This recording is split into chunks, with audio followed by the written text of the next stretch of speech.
So back on the Tavistock stuff, where did we leave off? Just that they were measuring impact of They're these measuring programs on people. impact of specific types Hmm. of content on people's emotional states, and then taking that impact and essentially putting it into Freud's hands and letting him sort of steer the ship on how to manipulate said responses. Hmm. Um, and one of the things that I think is so interesting about all of this, when people refer to psychology in America, we refer to it as medicine.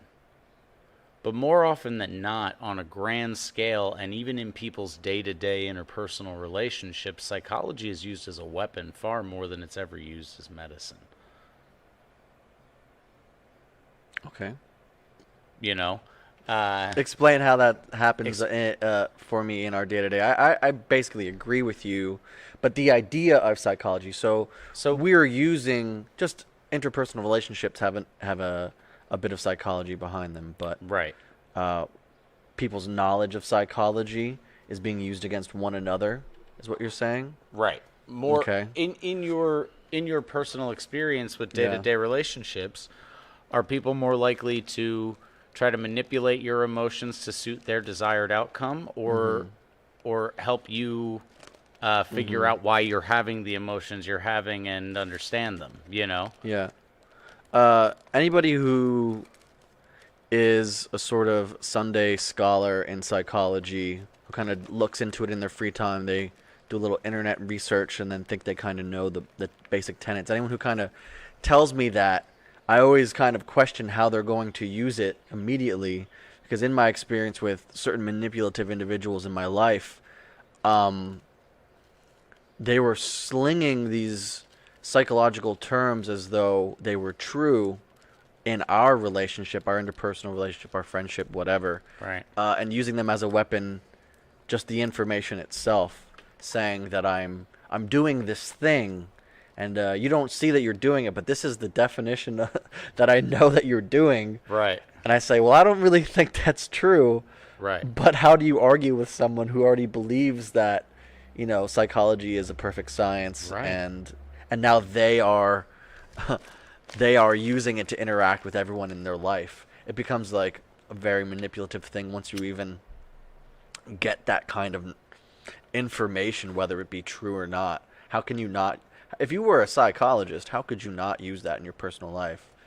You're never supposed to analyze your family, but or your friends or your relationships. But how the Right. fuck could you not? How exactly? How could it's the You can't. least You it's would the absolutely least be doing it. Hippocratic medical practice Yeah. that there is. Uh, and the thing about it is that Freud himself admitted in his own writings that literally what he was seeking to do with psychoanalysis, so psychology and psychiatry, what he was seeking to do was provide a secular alternative to the confession system for the absolution of sins. There were still Mm-hmm. plenty of crooked churches throughout throughout Central and Western Europe Mm-hmm. in the early 1900s that were taking money and saying, "Okay, because you paid us this much, you're free of Mm-hmm. your sin." He was Yeah. looking to do the same thing, but knew he could make them keep coming back over and over and over again. Yeah, I believe it's pretty apparent for anybody who looks into it that Freud really enjoyed the power that he wielded, being the leading psychologist in the world. Right. Uh, so what else?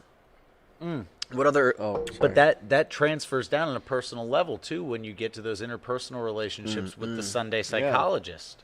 It's apparent that Yeah. to those people who have to dissect everybody else's mindset all the time and try to attach Mm-hmm. something to everybody, that they lust after that power themselves.